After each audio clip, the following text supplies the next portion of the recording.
हाँ जी, good morning. Last lecture में हमने यूनिट एंड बैच कॉस्टिंग खत्म कर लिया था।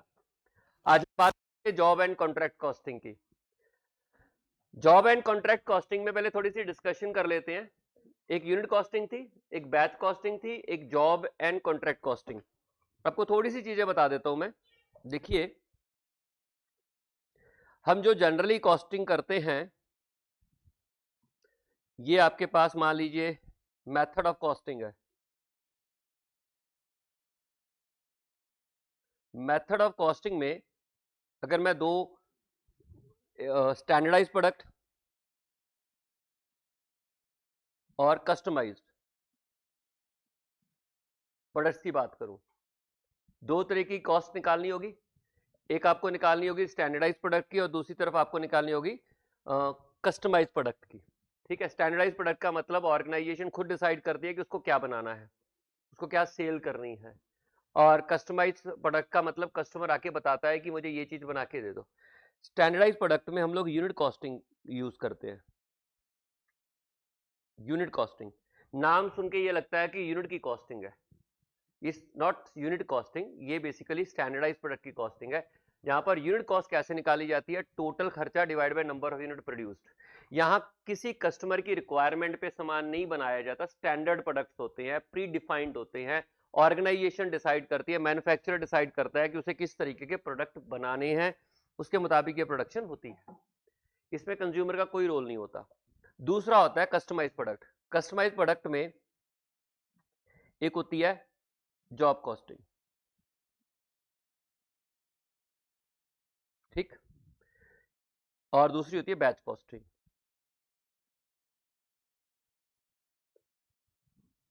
बैच कॉस्टिंग का नाम सुन के आपको लगता होगा यहाँ चीजें ये स्टैंडर्डाइज है। ऐसा नहीं है। बैच कॉस्टिंग में हम लोग कस्टमाइज प्रोडक्ट बनाते हैं पर बैचेस में बनाते हैं। एक ऑर्डर को प्रोसेस नहीं करेंगे, हमें मिनिमम इतने नंबर ऑफ गुड्स का ऑर्डर चाहिए होगा तभी हम प्रोसेस करेंगे।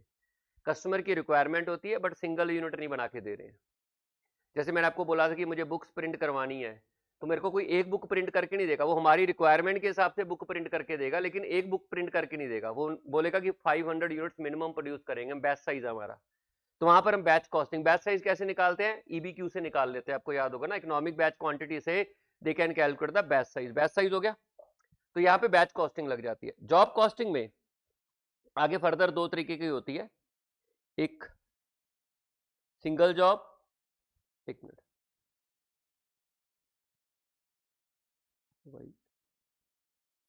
एक नॉर्मल, एक मिनट, स्मॉल जॉब्स, और दूसरा contract jobs. Small jobs and contract jobs हैं। स्मॉल जॉब में हम जॉब कॉस्टिंग का इस्तेमाल करते हैं और कॉन्ट्रैक्ट कॉस्टिंग में हम कॉन्ट्रैक्ट्स में हम कॉन्ट्रैक्ट कॉस्टिंग का इस्तेमाल करते हैं। कॉन्ट्रैक्ट कॉस्टिंग भी बेसिकली क्या होती है? जॉब कॉस्टिंग ही होती है। कस्टमर की रिक्वायरमेंट से कॉन्ट्रैक्ट कॉस्टिंग होती है। बट यहाँ पर बात क्या होती है कि ये लंबे चलते हैं। अब मान लीजिए बिल्डिंग का कॉन्ट्रैक्ट दे दो, तो कस्टमर की रिक्वायरमेंट के हिसाब से ही बिल्डिंग बनेगी।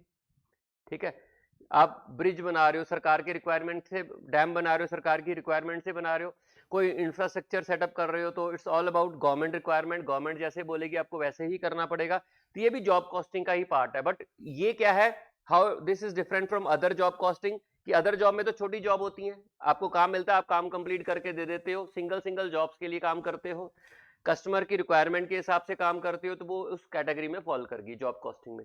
अगर वही कॉन्ट्रैक्ट मिला हो तो वो बड़ा होता है, इसलिए उसको कॉन्ट्रैक्ट कॉस्टिंग में स्टडी करते हैं। दोनों होती जॉब कॉस्टिंग का ही पार्ट है। दोनों में कॉमन चीज क्या होती है? स्पेसिफाइड होती है कस्टमर की रिक्वायरमेंट के हिसाब से। क्लियर है? तो इस चैप्टर में हम स्मॉल जॉब्स के बारे में भी बात करेंगे, यहाँ पर जॉब कॉस्टिंग होगी, और अगर कॉन्ट्रैक्ट मिले हैं तो वहां पे हम कॉन्ट्रैक्ट कॉस्टिंग की बात करेंगे। तो पहले हम जॉब कॉस्टिंग के बारे में बात कर लेते हैं। पहले क्वेश्चन इसमें जॉब कॉस्टिंग के आइए। जॉब कॉस्टिंग में ये रही आपकी जॉब कॉस्टिंग, मीनिंग मैंने आपको समझा दिया है। ठीक है, प्रिंसिपल ऑफ जॉब कॉस्टिंग जरूरत नहीं है। क्या होता है कि हर एक जॉब की कॉस्ट आप कैलकुलेट करते हो। जॉब कैलकुलेट करने के लिए आपको मटेरियल, लेबर एंड ओवरहेड की जरूरत पड़ती है, कि उस जॉब में मटेरियल कितना लगा, उस जॉब में लेबर कितनी लगी, और उस जॉब में ओवरहेड्स कितने लगे हैं। मटेरियल कहाँ से, मटेरियल रिक्विजिशन स्लिप्स होती हैं। मटेरियल रिक्विजिशन स्लिप से, मटेरियल रिक्विजिशन स्लिप्स का मतलब समझते हो कि अगर मैं प्रोड्यूसर, मतलब मैं फैक्ट्री हूँ और मेरे को मटेरियल की जरूरत है, तो मैं स्टोर रूम से मटेरियल की रिक्वायरमेंट की स्लिप भेजूंगा। आपने मटेरियल रिक्विजिशन पढ़ा है मटेरियल के चैप्टर में, डायरेक्ट मटेरियल के चैप्टर में आपको याद होगा, लिफो फिफो हिफो जब आप बनाते थे ना, वो मटेरियल रिक्विजिशन नंबर होते थे कि अगर फैक्ट्री को मटेरियल की जरूरत है तो कहां से मंगवाएगा, ऑफ कोर्स स्टोर रूम से मंगवाएगा जहां पे मटेरियल स्टोर है। तो कितना स्टोर मटेरियल रिक्विजिशन स्लिप के थ्रू गया है तो उस पर्टिकुलर जॉब के लिए, तो वहां से हमें पता लग जाएगा कि मटेरियल कितना यूज हुआ है। ठीक है, तो वहां से आपको पता चल जाएगा। दूसरा, जितनी लेबर ने काम किया वो टाइम कार्ड्स वगैरह होते हैं, टाइम कार्ड से हमें अंदाजा लग जाता है कितनी लेबर ने उस जॉब के ऊपर काम किया।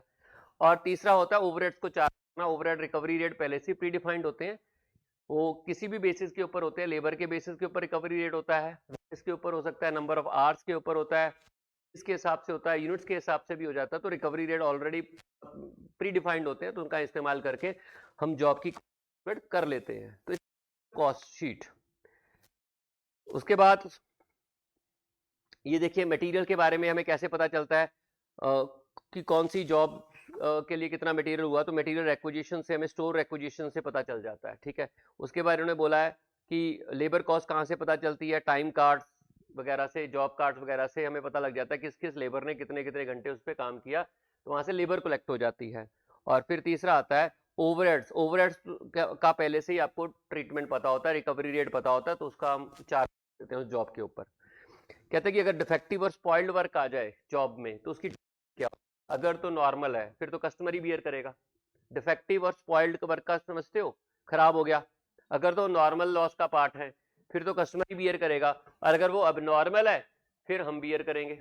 सिमिलरली उसका स्क्रैप आता है, जो खराब हो गया उसका स्क्रैप है, अगर तो नॉर्मल स्क्रैप है तो कॉस्ट में से माइनस हो जाएगा। अगर उसका अब नॉर्मल यूनिट का स्क्रैप है तो फिर ऑटोमेटिकली फिर उसका मैन्युफैक्चरर को बेनिफिट होगा, क्योंकि अब नॉर्मल लॉस को वो बियर कर रहा है तो स्क्रैप का बेनिफिट भी उसी को मिलेगा। ठीक है जी, चलते आगे। ये आपको एंट्रीज हम लोग किसी और चैप्टर में पढ़ेंगे, यहाँ पर मैं एंट्रीज आपके साथ डिस्कस नहीं करूंगा। एंट्रीज हम लोग कॉस्ट बुक कीपिंग में एक अलग से चैप्टर पढ़ेंगे, वहां पर हम इन एंट्रीज को ऑलरेडी डिस्कस कर लेंगे। ये इलस्ट्रेशन 1 एंट्री से रिलेटेड ही है, तो अभी हम इस इलस्ट्रेशन को नहीं करेंगे, जब हम कॉस्ट बुक कीपिंग करेंगे तब करेंगे। यहां से शुरू करते हैं, illustration number 2।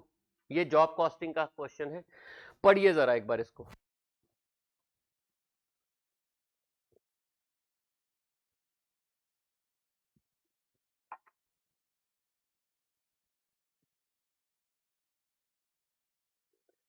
A shop floor supervisor of a small factory presented the following cost for job number 303। के ऊपर कितना कितना खर्चा हुआ है वो दिया हुआ है और आपने उसको सेलिंग प्राइस बताना है। कहते हैं उस जॉब के ऊपर मटेरियल लगा 70 रुपीज का, उस जॉब के ऊपर जो वेजेस लगी 12 घंटे लगी हैं, जॉब नंबर है ना, तो जॉब कॉस्टिंग होगी। क्वेश्चन को पढ़ते ही आपको अंदाजा कि जॉब कॉस्ट बैच कॉस्टिंग का क्वेश्चन है या कॉन्ट्रैक्ट कॉस्टिंग का या जनरल कॉस्ट शीट है, तो वो आपको पता चल जाना चाहिए। थोड़ा बहुत इम्प्रोवाइज करना पड़ता है, सेम कॉस्ट शीट ही है, आपको पता चल जाए ना कि जॉब का क्वेश्चन है, बैच का क्वेश्चन है, नॉर्मल क्वेश्चन है, तो थोड़ा इजी हो जाता है करने को, आप लिंक कर लेते हो। तो 303 है, आपको सेलिंग प्राइस डिटरमिन करना है। मटेरियल ऑलरेडी गिवन है एज डायरेक्ट जो भी है, 18 घंटे दे रखे हैं, तो 18 घंटे में उन्होंने डिपार्टमेंट एक्स के 8 घंटे लगे हैं, डिपार्टमेंट वाई के 6 घंटे लगे, 4 के जेड के 4 घंटे के हिसाब से ये मटेरियल के खर्चे हैं। एक्सपेंस का मतलब ओवरहेड लगा दिए उन्होंने रिकवरी के हिसाब से। ठीक है, तो पर प्रॉब्लम हो सकती है, ये जो 5 रुपए है ना, ये सही लगे हैं कि नहीं लगे हैं। चार्जेबल एक्सपेंसेस आपको बाकी खर्चों के लिए जो भी आया, तो हमारा ये आपके पास क्या आ जाएगा, सेलिंग प्राइस आ जाएगा 33% में, बाकी सब चीजें जोड़ने के बाद। क्लियर। उसके बाद उन्होंने बोला है कि 2020 का अगर आप पीएनएल अकाउंट को देखो तो वो इस तरीके से है। आपके मन में आएगा कि कॉस्ट शीट तो दे दी, तो बनाने को क्या बोला, उन्होंने बोला कि ये पिछले साल का प्रॉफिट लॉस दिया हुआ है, दे दिया। ये प्रॉफिट लॉस इस चीज को जस्टिफाई करने के लिए दिया गया कि क्या आपने 5 रुपए सही डाले हैं कि नहीं डाले। ठीक है, अगर आप क्वेश्चन की रिक्वायरमेंट देखोगे ना तो बोलेंगे प्रिपेयर जॉब कॉस्ट शीट, तो आप बोलोगे जॉब कॉस्ट शीट में क्या इसी को ऐड करना है? नहीं, आपको क्या करना है कि इसके हिसाब से ओवरहेड रिकवरी रेट चेक करने हैं, क्या वही ओवरहेड रिकवरी रेट यहाँ पर लगे हैं, क्योंकि ये पूरे साल का डाटा है। ओवरहेड रिकवरी रेट बेसिकली होता क्या, प्री डिफाइंड रेट्स होते हैं, कोई बेसिस के ऊपर होते हैं, मन मर्जी से आप ओवरहेड को चार्ज नहीं कर सकते। तो एक काम करेंगे, पिछले साल ओवरहेड रिकवरी रेट कैसे चार्ज हुआ वो देख लेते हैं, उसी के हिसाब से इसके ऊपर आपने, इस कॉस्ट शीट के ऊपर आपने उस रिकवरी रेट का इस्तेमाल कर लेना है। ठीक है, बस इसमें यही प्रॉब्लम है फर्स्ट पार्ट में। दूसरा, prepare the entire revise cost using 220। तो पहले तो नॉर्मल, सॉरी, जो मैंने आपको बोला वो थोड़ा सा मॉडिफाई कर रहा हूं, पहले तो इसी के हिसाब से बता देंगे जो बना। ठीक है, दूसरे पॉइंट पे बोला कि calculate the entire revised cost using 220 actual figure को बेसिस लेके, 220 की फिगर्स को बेसिस लेके आपने उसको रिवाइज करना है और फिर आपको उस पर 20% जोड़ के सेलिंग प्राइस निकालना है। तो पहली कॉस्ट शीट तो सिंपल है, जो दिया है वो प्लस कर लो, ये देखो फर्स्ट पार्ट किया ही नहीं, फर्स्ट पार्ट सिंपल है, यही है, इसी को दोबारा फॉरवर्ड में लिख दो। This is the first part, job cost sheet आ गई जिसमें आपके डायरेक्ट मटेरियल, डायरेक्ट वेजेस आ गई और चार्जेबल एक्सपेंसेस हो गए, और उसके ऊपर ऐड कर दिया 33 1/3% और टोटल कॉस्ट आ गई है, ये आपके पास गिवन है। दूसरे में उन्होंने बोला कि आपको इंटायर रिवाइज कॉस्ट बनानी है 220 की फिगर्स को लेके, तो ये जो दिया हुआ ना इसी को, इसको बनाया गया है, फर्स्ट पार्ट को बनाया करोगे इसमें, इसको हम 2020 को 2020 के डाटे को चेक करते हैं। देखिए मटेरियल में ये तो डायरेक्ट ही होता है, ये तो सिंपल है, वेजेस और मटेरियल तो डायरेक्ट होगा, डिपार्टमेंट एक्स की वेजेस भी डायरेक्ट होंगी, ये भी गिवन है, ये भी गिवन है। स्पेशल स्टोर आइटम हमारी जॉब में है नहीं, हमारी जॉब में स्पेशल स्टोर आइटम नहीं है हमारे, ये है, ये है, ये है और ये है, ये चार चीजें हैं। ये जो सेलिंग एक्सपेंसेस है ना, उन्होंने 33 1/3% जोड़ रखा, वो यही है एंड में जाके। आपके पास डायरेक्ट मटेरियल क्वेश्चन में गिवन है, वही उठाएंगे, ये वाला जो ऊपर दिया हुआ ना, ये वाला 70, यही वाला मटेरियल उठाएंगे, इसमें तो बदलाव कर नहीं सकते। लेबर और मटेरियल में आप, you can't change that, because वो तो आपको एज सच ही लेनी पड़ेंगी। उसके बाद डायरेक्ट एक्सपेंसेस भी आपको, सॉरी वेजेस भी आपको सेम लेनी पड़ेंगी। ठीक है, ओवरहेड्स की बात करता है, ये मैंने आपको बोल दिया कि स्पेशल स्टोर आइटम क्वेश्चन में है ही नहीं है, क्लियर। अब ओवरहेड्स की बात करते हैं, इसी डिपार्टमेंट के ओवरहेड है, यानी कि लेबर पे बेस्ड होंगे। ठीक है, वाई डिपार्टमेंट के ओवरहेड है, जेड डिपार्टमेंट के ओवरहेड है, X Y Z department labour dominating है, लेबर काम कर रही है। तो अब आप देखो यहां पर 10,000 है और ये 5,000 है, तो मैं कह सकता हूं कि यहां पर वेजेस का 50% है और वाई डिपार्टमेंट की वेजेस यहां पर 12,000 है और यहां पर कितनी है 9,000, तो मैं कह सकता हूं 75% है। और जेड डिपार्टमेंट की 8,000 के कंपैरेटिवली 2,000, तो मैं कह सकता हूं 25,000 है। तो इस तरीके से ओवरहेड आ जाएंगे। ओवरहेड आने के बाद आपके पास वर्क कॉस्ट आ जाएगी, टोटल आ जाएगा, उसके बाद आपने ये जोड़ना है और मैं ये कह सकता हूं वर्क कॉस्ट का 10% है। रिकवरी रेट निकाल लिए 2020 के डाटे से, अब उसी रिकवरी रेट का इस्तेमाल और कॉस्ट शीट को रिवाइज कर दो। ठीक है, चलिए देखिए क्या किया हुआ है इन्होंने। 70 वो तो ऐसा ही है, ये भी एक्चुअल दिया हुआ 8, 6 और 4 घंटे क्वेश्चन में दिए हुए हैं, 2.5 दिया हुआ है, 2.5 से मल्टीप्लाई करो तो 45 हो गया। चार्जेबल एक्सपेंसेस 5 दे रखे हैं, ये चार्जेबल एक्सपेंसेस अलग से दिए हुए थे क्वेश्चन में, हाँ ये दिए हुए हैं, सॉरी ये this is not overhead, this is overhead, मैंने आपको गलत बोला, ओवरहेड 40 रुपए ये है, ये तो आपके डायरेक्ट खर्चे हैं।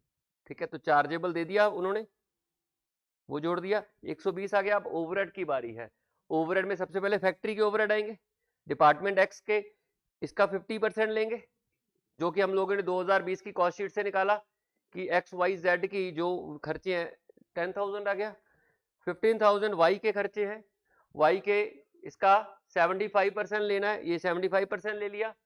ठीक है, और जेड के जितने भी खर्चे हैं उसका 25% ओवरहेड लेना है, तो 25% हम लोगों ने ले लिया, तो ये हो गया टोटल। उसके बाद सेलिंग एक्सपेंसेस, ये वर्क कॉस्ट आ गई, मैंने बोला था 10% है, 10% जोड़ने के बाद टोटल कॉस्ट आ गई, और बाद में कहते हैं कि उसके ऊपर 20% प्रॉफिट जोड़ दो, वो जोड़ दिया तो आपका सेलिंग प्राइस आ गया। क्लियर है? हाँ अदर डायरेक्ट होंगे, वो ओवरहेड नहीं है, मैंने गलत बोला आपको, वो डायरेक्ट है। चलिए उसके बाद चलते हैं कॉन्ट्रैक्ट कॉस्टिंग में। कॉन्ट्रैक्ट कॉस्टिंग के थोड़े से फीचर पढ़ ले, फिर आपको आइडिया लग जाएगा कि इसमें है क्या।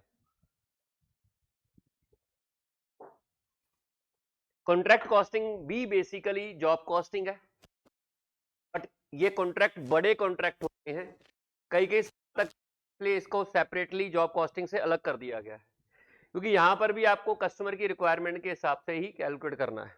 ठीक है, कहते हैं कि major part of work in connection with each contract is ordinary carried out at the site of the contract. जहां पर काम हो रहा होता है वहीं पे खर्चा होगा, यानी कि हम कस्टमर की साइट पर जाकर यहाँ पे काम करते हैं। नॉर्मल जॉब कॉस्टिंग में हम अपनी फैक्ट्री में काम करते हैं, आप ऑर्डर दे जाते हो, हम अपनी फैक्ट्री में चीज बनाते हैं और आपको प्रोवाइड कर देते हैं।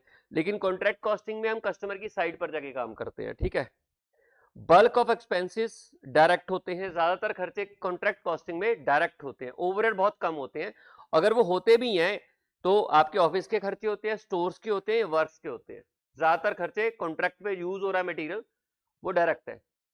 कंस्ट्रक्शन कॉन्ट्रैक्ट ज्यादातर मेजर खर्चा आपका किस चीज का होता है, जो मटेरियल यूज हुआ है, जो लेबर यूज हुई है, वही मेजर डायरेक्ट, वो सारे के सारे डायरेक्ट खर्चे हैं। कुछ खर्चे हम लोग एडमिनिस्ट्रेशन के रिकवर कर लेते हैं, वो आपके इनडायरेक्ट होंगे। हर कॉन्ट्रैक्ट के लिए सेपरेट कॉन्ट्रैक्ट कॉस्ट कैलकुलेट की जाएगी, सेपरेट अकाउंट बनाया जाएगा जिसको हम कॉन्ट्रैक्ट अकाउंट बोलते हैं। ये कॉन्ट्रैक्ट अकाउंट कॉस्ट को कैलकुलेट करने के लिए नहीं बनेगा, ये कॉन्ट्रैक्टर के प्रॉफिट लॉस को कैलकुलेट करने के लिए बनेगा। यहां चीजें बदल गई हैं, अभी तक हम कॉस्ट कैलकुलेट करते थे, कॉस्ट शीट बनाते थे, यहां पर हम कॉन्ट्रैक्ट अकाउंट बनाएंगे। यहां कॉस्ट कैलकुलेट करना मुश्किल नहीं है, यहां मुश्किल है कि कॉन्ट्रैक्टर अपने रेवेन्यू को, एनुअल प्रॉफिट को कितना रिकॉग्नाइज करेगा, उसके लिए कॉन्ट्रैक्ट बन रहा है, यानी कि कॉन्ट्रैक्टर के लिए बन रहा है, कॉस्ट कैलकुलेशन के लिए नहीं बन रहा। अभी तक जॉब कॉस्ट शीट बना रहे थे, यूनिट कॉस्ट शीट बना रहे थे, बैच कॉस्ट शीट बना रहे थे, या नॉर्मल कॉस्ट शीट बना रहे थे, उसमें क्या था, कस्टमर के लिए कॉस्ट कैलकुलेट करनी है, बताना है उसको। अब क्या, कॉन्ट्रैक्ट अकाउंट बनाएंगे, कॉन्ट्रैक्ट अकाउंट में हम लोग कॉन्ट्रैक्टर के खर्चों को डालेंगे ताकि उसका प्रॉफिट पता चले, एनुअल बेसिस के ऊपर वो कितना कमा रहा है, उसके लिए हम कॉन्ट्रैक्ट अकाउंट बनाएंगे। ठीक है, number of contract undertaken by contract at A time is usually few. ऐसा नहीं है कि इन्फिनिटी कॉन्ट्रैक्ट नहीं होते, 2 4 6 कॉन्ट्रैक्ट ही होते हैं एट ए टाइम। और यहां पर cost unit basically contract itself होता है। क्लियर? और contract takes longer period to complete and the result of the contract can be known only after the completion of the contract. Clear? तो आइए अब थोड़ा सा कॉन्ट्रैक्ट के बारे में और पढ़ते हैं, कॉन्ट्रैक्ट कॉस्टिंग में।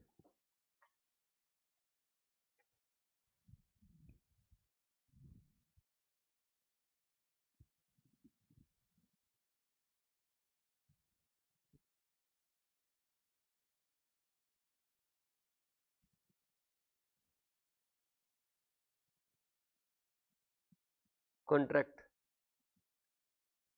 अकाउंट्स, कॉन्ट्रैक्ट कॉस्टिंग में आपको कॉन्ट्रैक्ट अकाउंट बनाने होंगे। टाइप ऑफ क्वेश्चंस क्या क्या क्या आएंगे?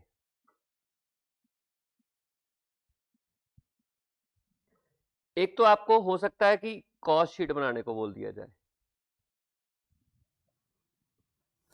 एक मिनट,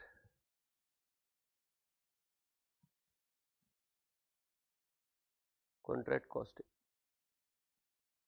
एक तो आपको बोला जा सकता है कॉस्ट शीट बनाने को, दूसरा आपको बोला जा सकता है कि आप कॉन्ट्रैक्ट अकाउंट बनाइए। इस टॉपिक में कॉस्ट शीट बनाने को आपके पास कोई भी क्वेश्चन नहीं है, किसी भी क्वेश्चन में आपको कॉस्ट शीट बनाने को नहीं बोला गया, और अगर बनानी भी पड़े तो सेम फॉर्मेट है कॉस्ट शीट का, आप मटेरियल जोड़ोगे, लेबर जोड़ोगे, उसमें ओवरहेड जोड़ दोगे, बस। ठीक है, वो कॉस्ट शीट बन जाएगी, ऐसे बनेगी। आप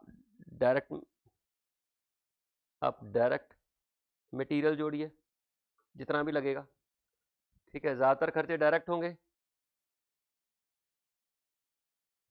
आप डायरेक्ट लेबर को जोड़िए, अदर डायरेक्ट एक्सपेंसेस जोड़िए,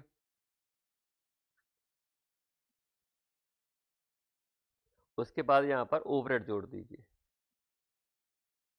ये आपका कॉन्ट्रैक्ट प्राइस आ जाएगा, प्लस प्रॉफिट जोड़ दीजिए बाद में।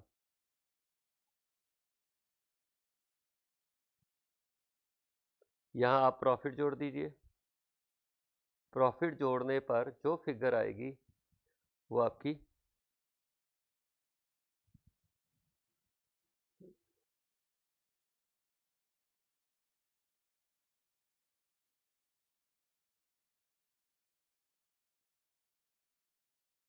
वो आपका सेलिंग प्राइस आ जाएगा एक तरीके से।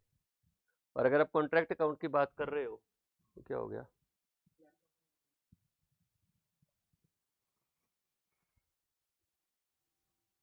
वेट करो फिर,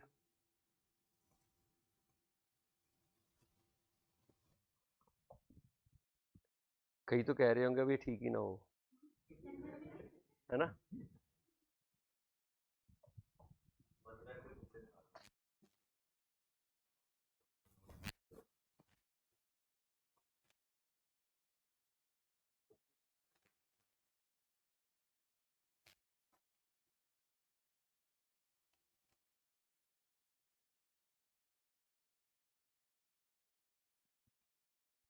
ये आपका प्रॉफिट हो गया,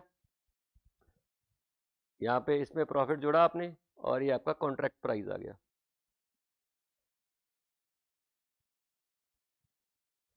ये तो कॉस्टेड होता है, कॉन्ट्रैक्ट प्राइस ऐसे कैसे होता है, और हमारी बुक में इस टाइप का कोई क्वेश्चन नहीं है। दूसरा होता है कॉन्ट्रैक्ट अकाउंट बनाइए। कॉन्ट्रैक्ट अकाउंट हम बनाते हैं कॉन्ट्रैक्टर के लिए, ताकि वो अपने प्रॉफिट को कैलकुलेट कर सके, है ना। ES 7 पढ़ा ना आपने, अकाउंटिंग स्टैंडर्ड 7 कंस्ट्रक्शन कॉन्ट्रैक्ट, उसी पे बेस्ड है, ये सेम ऐसे ही बनता है। अब उसमें इसमें क्वेश्चन टाइप 1 होता है। टाइप 1 क्वेश्चन होता है फर्स्ट ईयर ऑफ कॉन्ट्रैक्ट। आपको कॉन्ट्रैक्ट का पहला साल दिया हुआ है, फर्स्ट ईयर ऑफ कॉन्ट्रैक्ट दिया हुआ है, वहां पर आपने कॉन्ट्रैक्ट अकाउंट बनाना है, पहला ही साल है। सेकंड टाइप का क्वेश्चन होता है टाइप 2,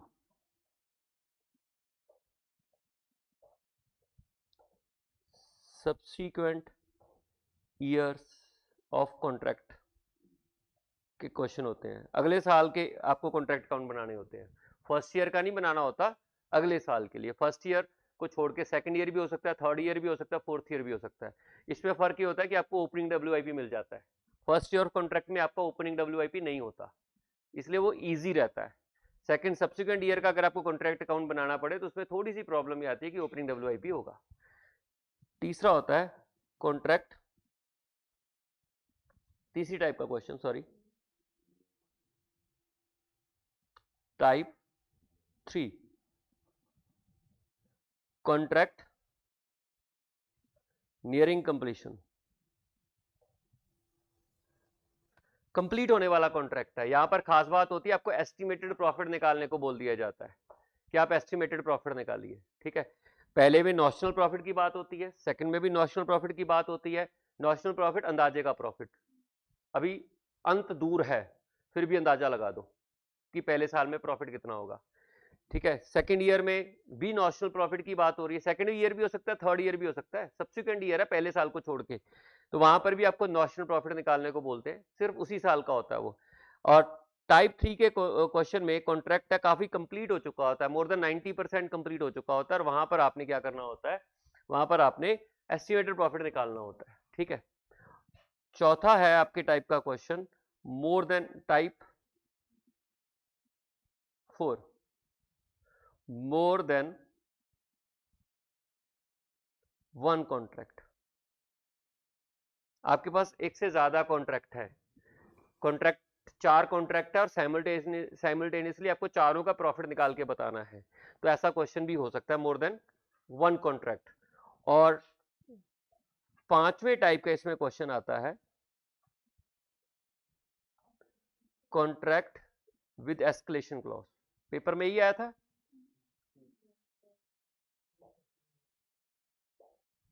पेपर में यही आया था, एस्केलेशन का क्वेश्चन से, मुझे जहां तक याद है। उससे पिछली बार अभी दिसंबर 20 में कौन सा था, दिसंबर 20 का क्वेश्चन है, और जनवरी 20 में कौन सा था, 21 में। जनवरी में कौन सा क्वेश्चन था, याद नहीं है, आया भी था कॉन्ट्रैक्ट से, नहीं। हाँ, चलिए, मतलब ये 5 में से ही कोई क्वेश्चन आपके पास आएगा, क्लियर। या तो आपका टाइप 1 क्वेश्चन हो सकता है जिसमें वो बोलेंगे first year of contract account बनाइए, क्वेश्चन बोलेगा नहीं, क्वेश्चन देख के अंदाजा लग जाएगा कि कौन सा का क्वेश्चन है। या फिर टाइप 2 का क्वेश्चन होगा जिसमें आपको पहले साल को छोड़ के सब्सिक्वेंट ईयर्स का कॉन्ट्रैक्ट का अकाउंट बनाना होगा, या वो कॉन्ट्रैक्ट नियरिंग कंप्लीशन होगा जहां पर मेन बात होगी कि आपको एस्टिमेटेड प्राइस प्रॉफिट निकालना है उस कॉन्ट्रैक्ट का। और या फिर एक से ज्यादा कॉन्ट्रैक्ट होंगे तो उन सबके साइमल्टेनियसली आपको कॉलम वाइज, कॉलम फॉर्म में आपको कॉन्ट्रैक्ट के प्रॉफिट लॉस निकालने पड़ेंगे, या विद एस्केलेशन क्लॉज होगा। क्लियर है? इनको एक एक करके हम लोग डिस्कस कर लेते हैं, क्वेश्चन ज्यादा नहीं दिए हुए इस मटेरियल में, इसके ऊपर डिस्कशन कर लेते हैं हम लोग, ठीक है। अब कॉन्ट्रैक्ट प्राइस कैसे निकालना है उसके ऊपर भी एक टॉपिक है छोटा सा, वो भी डिस्कस कर लेते हैं।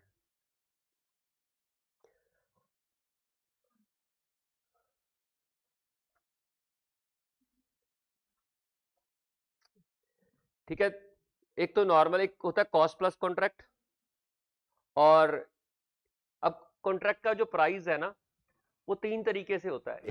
डिफाइंड प्राइस होता है, मेरे पास आते हो, मेरे को अपनी स्पेसिफिकेशन बताते हो और मैं आपको प्राइस डिसाइड कर देता हूँ कि मैं आपसे मैं इतना चार्ज करूंगा, दैट इज प्री। मैंने आपको कॉन्ट्रैक्ट प्राइस दिखा दिया, उसमें मैं आप कॉस्ट शीट बनाऊंगा और कॉस्ट शीट में मैं आपको अंदाजा बता दूंगा कि ये खर्चे आएंगे और इतना प्रॉफिट जोड़ूंगा और इस प्रॉफिट को जोड़ के आपसे इतना चार्ज करूंगा, वो होता है प्री डिफाइंड। वो कॉन्ट्रैक्ट प्राइस ऑलरेडी क्वेश्चन में दिया होता है। हमारे जो ज्यादातर क्वेश्चन होंगे वो प्री डिफाइंड कॉन्ट्रैक्ट प्राइस के होंगे, जहां पर आपका जो कॉन्ट्रैक्ट प्राइस पहले से ही गिवन होगा। दूसरा होता है contract plus cost plus contract. इसमें क्या होता है कि कई बार कॉन्ट्रैक्ट लंबे चले जाते हैं, तो वहां प्राइस का, खर्चे का अंदाजा ही नहीं लगता, इट्स डिफिकल्ट। या मैं फर्स्ट टाइम काम कर रहा हूं, मुझे अंदाजा नहीं है कि खर्चा कितना आएगा, या आपकी जैसी रिक्वायरमेंट है वैसी रिक्वायरमेंट की चीज पहले बनी नहीं है, तो फर्स्ट टाइम बना रहा हूं, इसलिए वहां पर भी अंदाजा नहीं लग रहा कि मैं आपसे क्या चार्ज करूंगा। जब तक खर्चे का नहीं मेरे को हिसाब आएगा तब तक मैं आपसे प्राइस कैसे चार्ज कर लूंगा। तो वहां पर हम इस तरीके के कॉस्ट प्लस कॉन्ट्रैक्ट कर लेते हैं, ठीक है।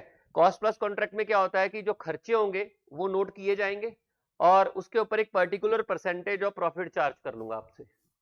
सपोज कीजिए मैं नोट करता जाऊंगा कि एनुअली क्या मटेरियल के ऊपर कितना खर्चा हो रहा है, लेबर के ऊपर कितना खर्चा हो रहा है, या बाकी चीजों के ऊपर कितना खर्चा हो रहा है, वो खर्चे जोड़ता जाऊंगा। खर्चों के बारे में डिस्कशन होगी, कौन कौन से खर्चे किए जाएंगे, और जितने टोटल खर्चे होंगे उसका ऑडिट कराया जाएगा। ऑडिटर होगा, वो चेक करेगा जेन्युइननेस ऑफ एक्सपेंडिचर, और इनवॉइसेस होने जरूरी है ऐसे केस में। और बाद में टोटल खर्चे के ऊपर एक जो प्री डिफाइंड परसेंटेज होगी पहले से ही, उसको जोड़ लिया जाएगा और हमारा जो कॉन्ट्रैक्ट प्राइस निकल आएगा, ठीक है। उसे बोलते हैं कॉस्ट प्लस कॉन्ट्रैक्ट। और तीसरी टाइप के कॉन्ट्रैक्ट होते हैं contract with escalation clause. Escalation clause का मतलब होता है कि हम पहले से ही बोल देते हैं कि भाई हम आपसे ये चार्ज कर रहे हैं, आपको बेसिस के ऊपर मैंने रेट कैसे किया होगा, जोड़ा होगा, डायरेक्ट लेबर के खर्चे को जोड़ा होगा, अदर एक्सपेंसेस को जोड़ा होगा, ये सारे खर्चे जोड़ लिए मैंने। जोड़ने के बाद फिर मैंने उसमें प्रॉफिट जोड़ा होगा। अब मान लीजिए जो खर्चे का मैंने लगाया वो बढ़ गया मटीरियल प्राइसेस के बढ़ने से। देखो खर्चे इसलिए बढ़ेंगे, दो कारण होते हैं, एक तो मटेरियल की यूसेज बढ़ गई या फिर प्राइसेस बढ़ गए। तो मटेरियल की अगर उसके लिए एक्स्ट्रा पे नहीं करोगे, आप मेरे पास आओगे, मैंने आपको पहले ही बता दिया कि इतना मटेरियल लगेगा इस प्राइस पे लगेगा, इतनी लेबर लगेगी इस प्राइस पे लगेगी, इतने बाकी ये खर्चे होंगे इस रेट पर होंगे, टोटल खर्चा ही आएगा। अब मान लीजिए फ्यूचर में अगर मटेरियल की यूसेज बढ़ जाती है, मेरे को लॉस होगा, आप मेरे को उसके लिए कंपनसेट करोगे। लेकिन मान लीजिए मटेरियल के, क्योंकि मेरा फॉल्ट है ना, मटेरियल मैंने ज्यादा करवाया, आपको पहले बता दिया, उस पर आप करोगे। लेकिन मान लीजिए कि मटेरियल और लेबर के प्राइस हो फ्यूचर में, तो उसके मेरे को कंपनसेट करोगे। अगर मेरे आप पहले से ही कॉन्ट्रैक्ट होगा तो उसे बोलते हैं एस्केलेशन क्लॉज, कि अगर मटेरियल महंगा होता है, महंगी होती है, तो आप ऐसे तो मैं आप करूंगा पर्टिकुलर प्राइस चार्ज करूंगा, लेकिन अगर लेबर मटेरियल महंगा होता है तो नॉर्मली डायरेक्ट ही होते हैं, तो आप मुझे इस प्राइस के हिसाब से कंपनसेट करोगे, इस इतना परसेंट दोगे उसका मुझे, उसके बोलते हैं एस्केलेशन क्लॉज।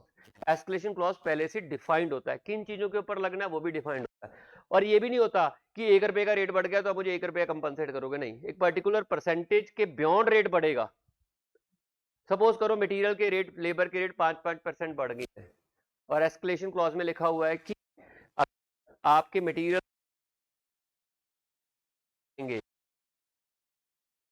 तो तब तक आपको कंपनसेट नहीं किया जाएगा, मटेरियल और लेबर के रेट 10% से ज्यादा नहीं बढ़ेंगे।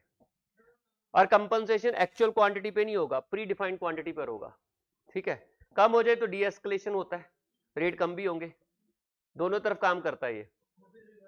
हाँ, डी एस्केलेशन भी होता है, और मान लीजिए रेट फॉल कर गए तो मेरे को फायदा हो जाएगा ना, तो फायदा कस्टमर को भी तो पास होना चाहिए, ठीक है। तो ये इसको बोलते हैं एस्केलेशन क्लॉज। ये एस्केलेशन क्लॉज प्राइसेस के बढ़ने पर लगा होता है और प्राइसेस के गिरने पर भी लगता है। मटेरियल की यूसेज के ऊपर इसका कोई संबंध नहीं है, ठीक है, क्लियर है। वो इस तरीके का होगा। अब हम बात करते हैं कॉन्ट्रैक्ट अकाउंट्स की। कॉन्ट्रैक्ट अकाउंट में मैं आपको एक फॉर्मेट थोड़ा सा आइडिया देता हूं।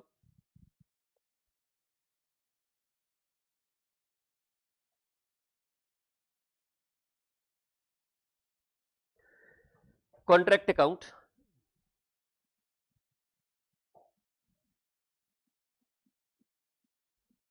टाइप 1 का क्वेश्चन बना रहा हूं, जिसमें आपको फर्स्ट ईयर का कॉन्ट्रैक्ट बनाना है।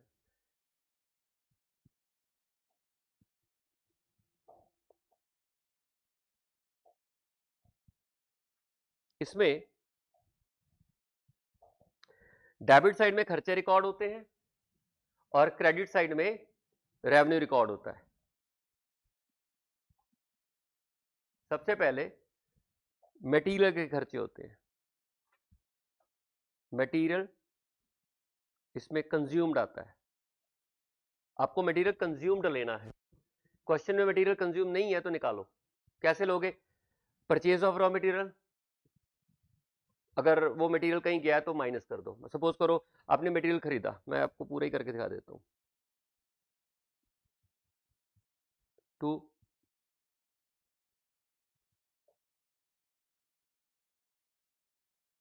परचेज ऑफ मटेरियल, आपने इतने का मटेरियल खरीदा, by abnormal loss of material, material का एबनॉर्मल लॉस हो गया, चोरी हो गया मटेरियल, माइनस हो जाएगा क्योंकि वो कंज्यूम नहीं हो रहा। आप मटेरियल की सेल कर रहे हो, वो भी इधर आ जाएगा। आपने मटेरियल बेच दिया, ठीक है, मटेरियल के ऊपर अगर सेल पे लॉस हुआ तो भाई loss on sale, sale of material. और अगर प्रॉफिट हुआ तो profit on sale.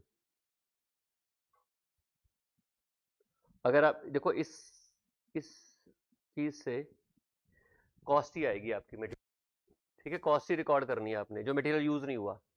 Bye material return, अगर आपने मटेरियल रिटर्न कर दिया टू वेंडर, वो भी माइनस हो गया।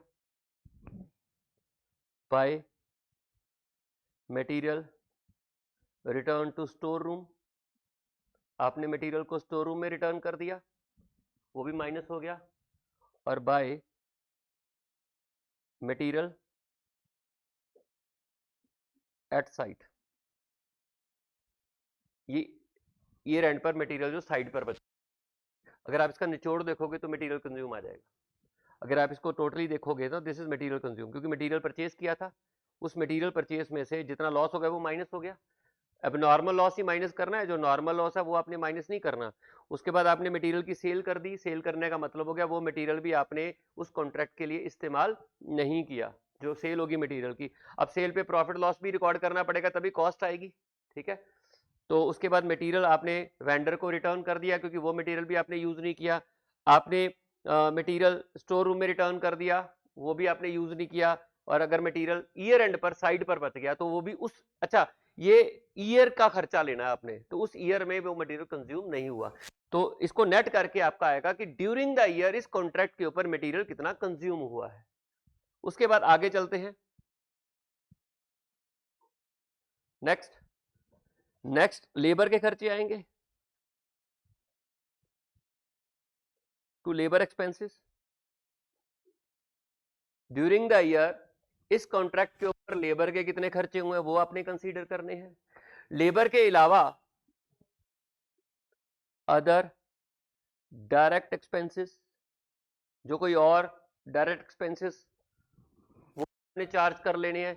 इसके अलावा एक मोर होता है कि खर्चे, तो उसमें ना 2-3 चीजें होती हैं। अगर आपने वो इक्विपमेंट हायर किए, हायर चार्जेस आएंगे। अगर वो इक्विपमेंट ऑलरेडी आपके पास है, इक्विपमेंट के साथ 3 सीन हो सकते हैं। एक, आप उसे किराए पर लेते हो इंस्ट्रूमेंट में, उसे किराए पर लेते हो। अगर आप उसे किराए पर ले लेते हो तो हायर चार्जेस पड़ेंगे। दूसरा, वो आपके पास ऑलरेडी है पहले से ही, तो उसकी डेप्रिसिएशन चार्ज हो जाएगी। तीसरा, आप इस स्पेसिफिक कॉन्ट्रैक्ट के लिए उस इंस्ट्रूमेंट को खरीद रहे हो तो परचेस आ जाएगी। तो अगर तो मैंने वो इंस्ट्रूमेंट हायर चार्जेस पे लिए हैं तो हायर चार्जेस आ गए। अगर वो ऑलरेडी मेरे पास हैं तो डेप्रिसिएशन ऑफ इक्विपमेंट आ जाएगी,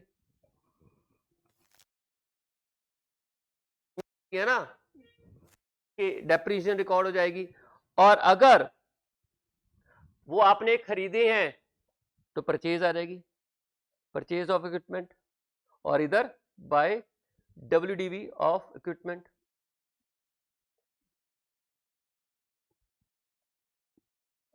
ये हायर चार्जेस हो गए, ये डेप्रिसिएशन होगी, ये परचेज होगी। ये परचेज में से ये WDV माइनस होगी तो करंट ईयर की कंजम्पशन आ गई, डेप्रिसिएशन होगी।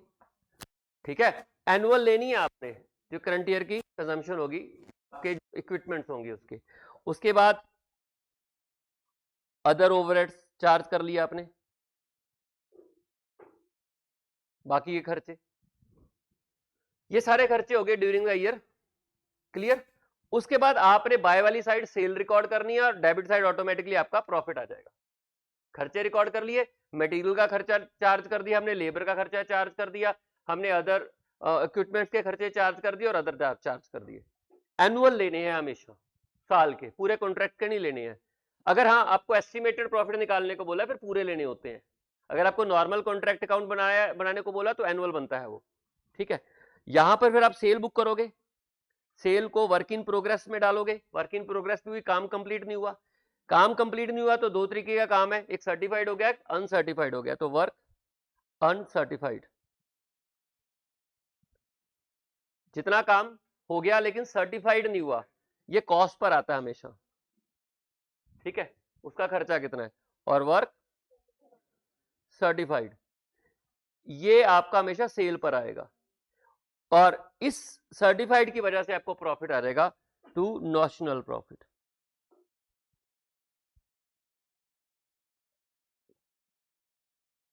ठीक है, तो ये आपका फर्स्ट ईयर ऑफ कॉन्ट्रैक्ट हो जाएगा। Certified uncertified generally question given होते हैं, एक आधा क्वेश्चन आपके स्टडी इसमें वर्क सर्टिफाइड निकालना पड़ा होगा आपको।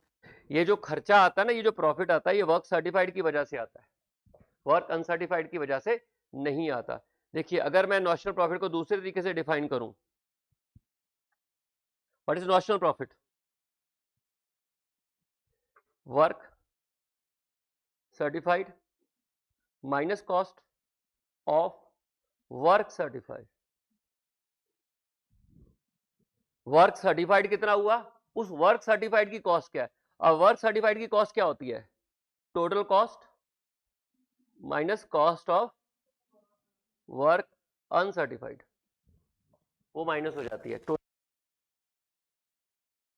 जो cost of work uncertified, certified नहीं किया गया, वो माइनस होगी, तो आपके पास आ गया कॉस्ट ऑफ वर्क सर्टिफाइड। जब कॉस्ट ऑफ वर्क सर्टिफाइड को आपने वर्क सर्टिफाइड, ये आपका सेल प्राइस पर होता है, उसके साथ कंपेयर किया तो आपको नॉशनल प्रॉफिट आ गया। This is how you have to attempt type 1 question. को टाइप क्वेश्चन ऐसे अटेम्प्ट करना है। नेक्स्ट क्लास में हम लोग फर्दर क्वेश्चंस के बारे में डिस्कस करेंगे। तो आज इतना ही, थैंक यू सो मच।